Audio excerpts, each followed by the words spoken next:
প্রধানমন্ত্রী হওয়ার পরে প্রথমবার আপনারা এখানে পা রেখেছেন। আপনারা পুরনো হতে পারেন, কিন্তু আমি নতুন। পঞ্চায়েত দপ্তর, পঞ্চায়েত ব্যবস্থা ভারতবর্ষের একটা ঐতিহাসিক পৌরাণিক ব্যবস্থা। পঞ্চদেব বলা হতো পঞ্চায়েতকে, পঞ্চরত্ন বলা হতো। সমাজের 4 জাতি থেকে 4 জন প্রতিনিধি হতেন, তারা সমাজের বিভিন্ন সমস্যার সমাধান করতেন। এবং পঞ্চম ব্যক্তি ট্রাইবাল সোসাইটি বা আদিবাসী সময় থেকে আসতেন, যেখানে থাকতো আদিবাসী সমাজ। আর এরাই সেখানকার আইন কানুন থেকে, উন্নয়ন থেকে আরম্ভ করে সামাজিক সম্পর্ক, বিধিবিধান সাধারণ মানুষ মেনে নিত। পরে পঞ্চায়েত রাজ, গ্রাম স্বরাজের নাম আসে। আর গান্ধীজি বইতে এরপরে বিশেষ জোর দিয়েছেন গ্রাম বিকাশের জন্য, পঞ্চায়েত রাজের উপরে। মাননীয় অটলজি যখন প্রধানমন্ত্রী ছিলেন, সেই সময় এই পঞ্চায়েতের রাজকে লাগু করে, আমি আন্দামানে ছিলাম, সেখানেও লাগু করা অনেকটা সফল হয়েছে, কিন্তু অনেকটা সফল হয়নি। পঞ্চায়েতে যেমন সম্ভাবনা আছে, তেমন সমস্যাও আছে। এই যে প্রায় কত হাজার, 40-45 হাজার গ্রাম আছে না, এরকম প্রায় 60,000-এর কাছাকাছি বুথ আছে আমাদের, যারা পঞ্চায়েতের মধ্যে আছে। এই বিশাল ব্যবস্থা, বেশিরভাগ লোক এর সঙ্গে যুক্ত আছে। এই মানুষের জীবনস্তর যদি উন্নত হয়, তাহলে পরিবর্তন হবে। তো সেই জন্য বাংলার মানুষের, গ্রামীণ মানুষের জীবনে যদি পরিবর্তন হয়, তাহলে বাংলার পরিবর্তন হবে, তাহলে দেশেরও পরিবর্তন হবে। আমাদের সেই কঠিন কাজটা সরকার দিয়েছেন, চেষ্টা করছি।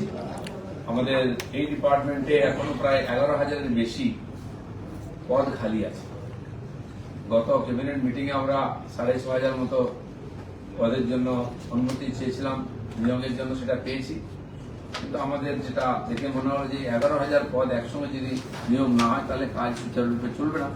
কারণ কেন্দ্র সরকার, মাননীয় মোদীজির নেতৃত্বে যে সরকার চলছে, তিনি নিজে গ্রাম বিকাশের কাজ দেখছেন। বিশেষভাবে গ্রামে অধিক পয়সা দিয়ে জীবনে গতি আনার চেষ্টা হচ্ছে। একাধিক প্রকল্প সাধারণ মানুষের জীবন পরিবর্তনের জন্য পঞ্চায়েতের মাধ্যমে যাচ্ছে। তাই পঞ্চায়েত ব্যবস্থা আর সাবলীল হোক, দুর্নীতিমুক্ত হোক, সচল হোক, এটা যেমন মাননীয় মোদীজি চান, আমরাও চাই। গ্রামীণ বিকাশের, গ্রামীণ ভারতের যদি বিকাশ না হয়, তাহলে ভারত, নতুন ভারত তৈরি হবে না, ভারতের উন্নয়ন হবে। সেজন্য পঞ্চায়েত ব্যবস্থার বিশেষ গুরুত্ব আছে। আজকে যে ইদানিং কয়েকটি সিদ্ধান্ত আমরা নিয়েছি মাসখানেকের মধ্যে, কিছু কিছু আপনারা জানেন, কিছু আমাদের কাছে আজকে ঘোষণা হচ্ছে, নেক্সট কি করব আমি সেটা একটু পরে আপনাদের প্রথম শুনিয়ে দিচ্ছি তথ্য এবং এগুলো, তারপরে আপনাদের বক্তব্য বা প্রশ্ন থাকলে উত্তর দেওয়ার চেষ্টা করব। গ্রামোন্নয়ন সংক্রান্ত প্রেস বিজ্ঞপ্তি, এটা কেন্দ্রীয় প্রকল্প সমূহ, পঞ্চায়েত ও গ্রামোন্নয়ন P&RD দপ্তর রাজ্যের সমস্ত প্রধান কেন্দ্রীয় প্রকল্পগুলি পুনরায় চালু করেছে, যেমন MGNRESG, GS, PMAY, G, PMGSY, DAY, NRLM, RGSA, NSAP এবং কেন্দ্রীয় অর্থ কমিশনের আওতাভুক্ত প্রকল্পসমূহ। কেন্দ্রীয় সরকার এই প্রকল্পগুলির জন্য তাদের প্রদেয় অংশের বরাদ্দ করাও ইতিমধ্যে শুরু করেছে। একাধিক ফান্ড আমাদের কাছে এসেছে। প্রধানমন্ত্রী গ্রাম সড়ক যোজনা গ্রামীণ, ভারত সরকারের গ্রামোন্নয়ন মন্ত্রকের এম্পাওয়ার্ড কমিটি তাদের 27 মে 2026 তারিখে অনুষ্ঠিত বৈঠকে এই প্রকল্পের অধীনে প্রায় 2,790 কিলোমিটার গ্রামীণ রাস্তা এবং 45টি সেতু নির্মাণের নীতিগত অনুমোদন দিয়েছে। আনুষ্ঠানিক অনুমোদন পাওয়ার পর এই প্রকল্পগুলো বাস্তবায়নের কাজ শুরু হবে। কেন্দ্র এবং রাজ্যের অংশ মিলিয়ে প্রায় 2,500 কোটি টাকার বিনিয়োগ এই রাজ্যের গ্রামীণ যোগাযোগ ব্যবস্থাকে আরো শক্তিশালী করার কাজে ব্যবহৃত হবে। মহাত্মা গান্ধী জাতীয় গ্রামীণ কর্মসংস্থান নিশ্চয়তা প্রকল্প 2022 সালের মার্চ মাস থেকে বন্ধ থাকার পর রাজ্যে মহাত্মা গান্ধী জাতীয় গ্রামীণ কর্মসংস্থান নিশ্চয়তা প্রকল্পের কাজ পুনরায় দ্রুত চালু হতে চলেছে। প্রায় 2.56 কোটি জব কার্ডধারী মজুরিযুক্ত কর্মসংস্থান তৈরির লক্ষ্যে সমস্ত গ্রাম পঞ্চায়েতে এই প্রকল্পের কাজ শুরু হবে। পঞ্চায়েত ও গ্রামোন্নয়ন দপ্তর কর্তৃক প্রয়োজনীয় প্রশাসনিক অনুমোদন, সমক্ষমতা বৃদ্ধি এবং প্রশিক্ষণ কার্যসূচির কাজ সম্পন্ন হয়েছে। VVG রামজি এর যে সেকেন্ড পার্ট, জুন মাসে নারেগা চলবে, 1 জুলাই থেকে জিরামজি শুরু হবে। সারা দেশে 1 জুলাই 2026 থেকে বিকশিত ভারত গ্যারান্টি ফর রোজগার অ্যান্ড আজীবিকা মিশন গ্রামীণ চালু হবে। সমস্ত প্রস্তুতিমূলক কাজ এবং প্রকল্পের বিজ্ঞপ্তি জারি, বিভিন্ন নিয়ম প্রণয়ন, শেয়ারিং কমিটি গঠন এবং সমস্ত অংশীদারদের প্রশিক্ষণ ইতিমধ্যেই চলছে।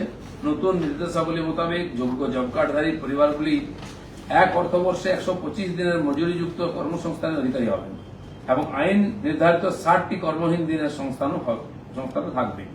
প্রকল্পের খরচ কেন্দ্র ও রাজ্যের মধ্যে 60-40 অনুপাতে ভাগ হবে। আশা করা হচ্ছে যে এই প্রকল্পের বার্ষিক ব্যয় 12,850 কোটি টাকা অতিক্রম করবে। প্রধানমন্ত্রী আবাস যোজনা গ্রামীণ। রাজ্যে প্রধানমন্ত্রী আবাস যোজনা গ্রামীণ এর অধীনে যোগ্য গ্রামীণ পরিবার নিশ্চিত করতে আবাস প্লাস 2024 সমীক্ষার কাজ শুরু হয়েছে। প্রতিটি গ্রাম পঞ্চায়েতে সমীক্ষক দল বাড়ি বাড়ি গিয়ে সমীক্ষার কাজ শুরু করেছে, যা 20 জুলাই 2026 এর মধ্যে শেষ হবে। এরপর জব কার্ডের তথ্য যাচাই, গ্রাম সভার অনুমোদন, জনপর্যালোচনা এবং জেলা স্তরের কমিটি কর্তৃক তালিকাভুক্ত চূড়ান্ত অনুমোদন হবে। অনুমোদনের পর স্থায়ী অপেক্ষমান তালিকাভুক্ত পরিবারগুলিকে প্রকল্পের যোগ্য উপভোক্তা হিসেবে বিবেচিত হবেন। পশ্চিমবঙ্গ রাজ্য গ্রামীণ জীবিকা মিশন এই প্রকল্প এর অধীনে বর্তমান অর্থবর্ষে রাজ্য নিম্নলিখিত লক্ষ্যগুলি অর্জন করতে চায়। 1 লক্ষটি নতুন স্বনির্ভর গোষ্ঠী এসএইচজি গঠন হবে নতুন করে। প্রায় 40,000 কোটি টাকার ব্যাংক ঋণের ব্যবস্থা করা, যা গতবারের তুলনায় 5,000 কোটি টাকা বেশি। এই স্বনির্ভর গোষ্ঠীগুলোকে আমরা 40,000 কোটি টাকা ঋণ বিতরণের এবারে লক্ষ্য রেখেছি। প্রতিটি স্বনির্ভর গোষ্ঠী কিছু গড়ে প্রায় 3.5 লক্ষ টাকা ঋণের ব্যবস্থা করা হবে। 20 কোটি লাখপতি দিদি তৈরি করা হবে নতুন করে। স্বচ্ছ ভারত মিশন 2026-27 অর্থবর্ষে ভারত সরকার রাজ্যের জন্য 2,491.71 কোটি টাকার একটি বার্ষিক পরিকল্পনা উন্নয়ন করেছে, যার মধ্যে 933.33 কোটি টাকা ইতিমধ্যে পাওয়া গেছে। কেন্দ্রীয় অংশ হচ্ছে 560 কোটি, রাজ্য অংশ 373.33 কোটি। এই বছরে দপ্তর প্রায় 7 লক্ষ IHHL নির্মাণ, 5,000টি কমিউনিটি স্যানিটারি কমপ্লেক্স স্থাপন, 70টি ফেকাল স্লাজ ট্রিটমেন্ট প্ল্যান্ট এবং 36টি প্লাস্টিক বর্জ্য ব্যবস্থাপনা ইউনিট স্থাপনের পরিকল্পনা করেছে। এছাড়া সমস্ত গ্রাম পঞ্চায়েতে কঠিন বর্জ্য ব্যবস্থাপনার সুবিধাগুলি মনোনয়ন করা হবে। এই উদ্যোগগুলির মূল লক্ষ্য হল ODA প্লাস মডেল ভিলেজের শিরোপা অর্জন করা। একটা বিষয় আপনাদের জানিয়ে দিই, কঠিন বর্জ্য ব্যবস্থাপনার জন্য সমস্ত পঞ্চায়েতের আগে ফান্ড দেওয়া হয়েছে। কোথাও বাড়ি তৈরি হয়েছে, শেড তৈরি হয়েছে, মেশিন গাড়িও কেনা হয়েছে, কিন্তু কোনো পঞ্চায়েতে আজ পর্যন্ত কাজ শুরু হয়নি। তো সেই জন্য আমরা দেখে নিচ্ছি সমস্যাটা কোথায়, ফান্ড বেশি দরকার আছে কিনা, কোথায় আটকে গেছে, যাতে প্রত্যেকটি পঞ্চায়েতে সলিড ওয়েস্ট ম্যানেজমেন্ট কাজ শুরু হয়, সেগ্রিগেশন হয়, যাতে বর্জ্য পদার্থ ওখানে তার ব্যবস্থা করে কাজে লাগানো যায়, তার চেষ্টা আমরা করব। দিশা কমিটি, যেটা হচ্ছে কেন্দ্রীয় প্রকল্পগুলির পর্যবেক্ষণ ও সমন্বয় জোরদার করতে সমস্ত জেলায় নিয়মিত জেলা উন্নয়ন সমন্বয় ও পর্যবেক্ষক কমিটি DISH এর বৈঠক করার নির্দেশ দেওয়া হয়েছে। এখানে এমপিরা তার প্রধান হন, চেয়ারম্যান হন এবং সম্পূর্ণ যে উন্নয়নের কাজ জেলায় হচ্ছে DM এর মাধ্যমে যেটা চলে, সেটা একটা কমিটি থাকে, দিশা কমিটি বলে। আজ পর্যন্ত পশ্চিমবাংলায় তৈরি হয়নি, আমিও MP থেকেছি, কোনোদিন ডাকা হয়নি, জিজ্ঞেসও করা হয়নি কোনো কাজের কথা। এই দিশা কমিটি জেলায় জেলায় আমরা তৈরি করছি, তার মিটিংও হবে, সেখানে এমপিরা থাকবেন, MLAও থাকবেন, যাতে সমন্বয় করে উন্নয়নের কাজ হয় সেটা দেখার চেষ্টা। নিয়োগ, যেটা আমি বললাম, বর্তমানে রাজ্য জুড়ে পঞ্চায়েতের 3টি স্তরে 11,154টি পদ খালি হয়েছে। গ্রাম পঞ্চায়েতে 9,936, পঞ্চায়েত সমিতিতে 660 এবং জেলা বা মহকুমা পরিষদে 558টি। পূর্ববর্তী মন্ত্রিসভার বৈঠকে এগুলির মধ্যে 6,536টি পদ সরাসরি নিয়োগের জন্য অনুমোদিত হয়েছে। গ্রাম পঞ্চায়েতে 5,509, পঞ্চায়েত সমিতি 564 এবং জেলা মহকুমা পরিষদে 463টি। তবে নিয়োগের প্রক্রিয়া শুরু হয়নি, পরীক্ষা ইত্যাদি হবে। তার সঙ্গে যেটা আমরা টার্গেট করেছি যে 11,154টি পদের একসঙ্গে নিয়োগের ব্যবস্থা হোক। পঞ্চায়েত ও গ্রামোন্নয়ন দপ্তর কর্তৃক গৃহীত অন্যান্য প্রশাসনিক ব্যবস্থা সমূহ যাতে স্বচ্ছভাবে এই কাজ হয়, তার জন্য কিছু আমরা ব্যবস্থা নিয়েছি। জেলা শাসকদের নির্দেশ দেওয়া হয়েছে যে একই স্থানে 3 বছরের বেশি সময় ধরে কর্মরত পিআরআই কর্মীদের বদলি করতে হবে। এরকম প্রায় 1100 বেশি কর্মী আছেন যাদেরকে এই মাসে ট্রান্সফার হবে, যারা 3 বছরের বেশি পঞ্চায়েতের বিভিন্ন জায়গায় পোস্টিং হয়ে আছেন, যাতে গতি আসে এবং এই যে দুর্নীতির যে অভিযোগ আসে, প্রায় ব্যাপক দুর্নীতি জেলা স্তরে, জেলা পরিষদ থেকে আরম্ভ করে পঞ্চায়েত অব্দি হয়, সেটা যাতে কম করা যায় তার জন্য এই ব্যবস্থা নেওয়া হয়েছে। সমস্ত গ্রাম পঞ্চায়েতে বিশেষ অডিট শুরু হয়েছে যাতে আর্থিক ব্যবস্থাপনা ও প্রশাসনিক সমস্যাগুলির চিহ্নিতকরণ ও সমাধান করা যায়। নিয়মিত অডিট হয়, তার ব্যবস্থা আছে, কিন্তু তারপরেও আপনারা দেখছেন এত অনিয়মিততা হয়েছে, দুর্নীতি হয়েছে।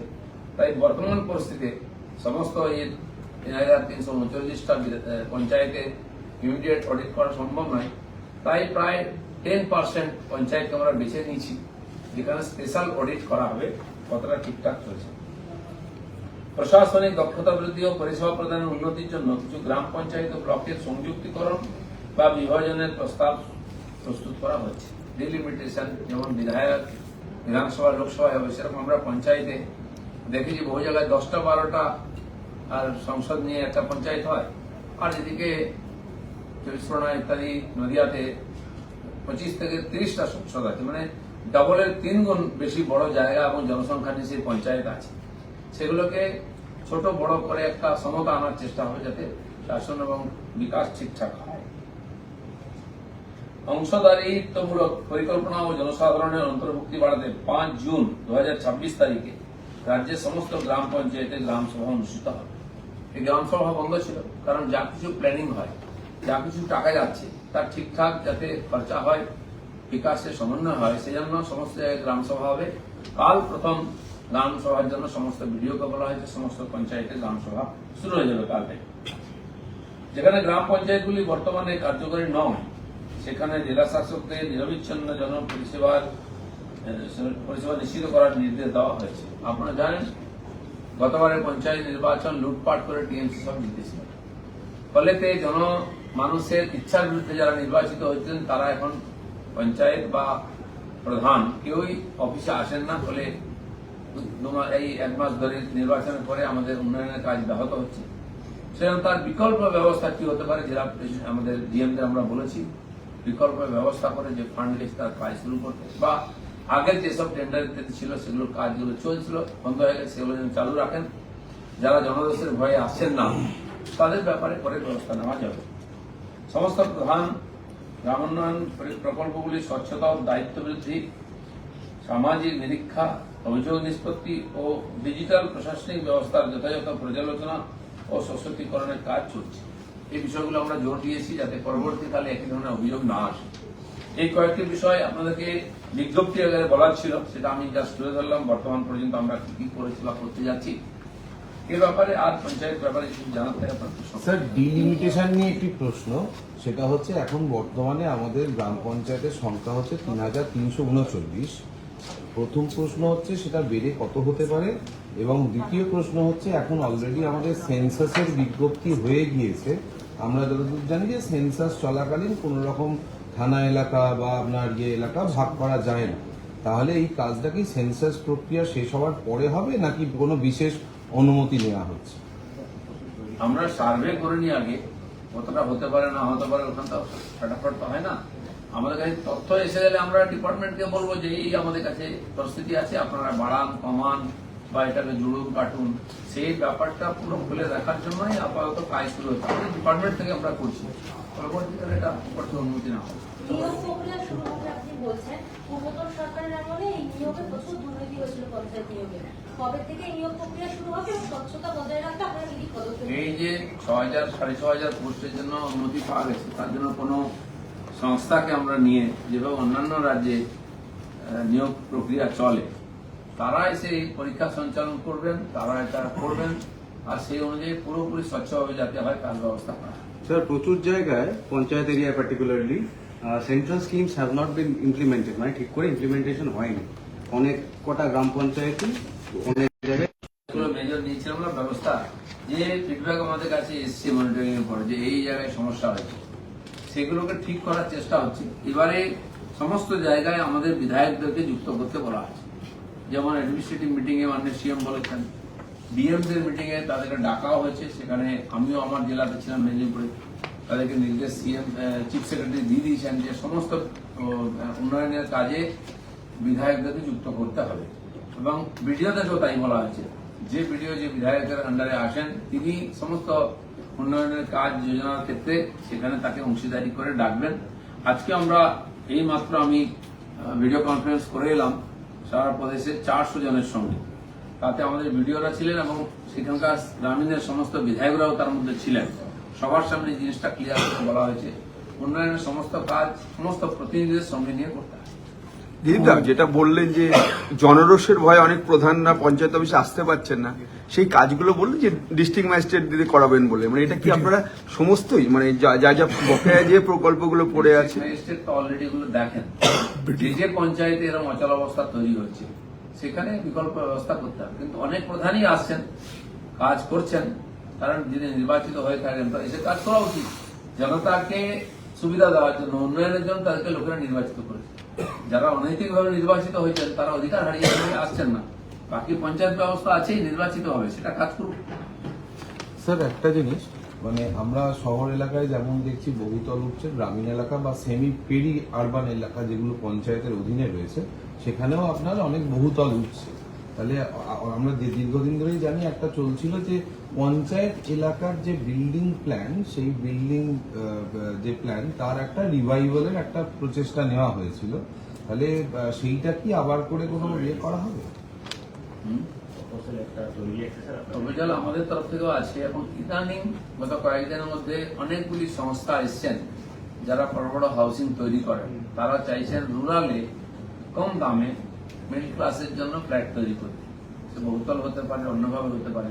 তারা একটা এমও করতে চান আমাদের দপ্তরের সঙ্গে, তারা প্রপোজাল দিয়েছেন। আমরা এখন এটা ডিসকাস করিনি।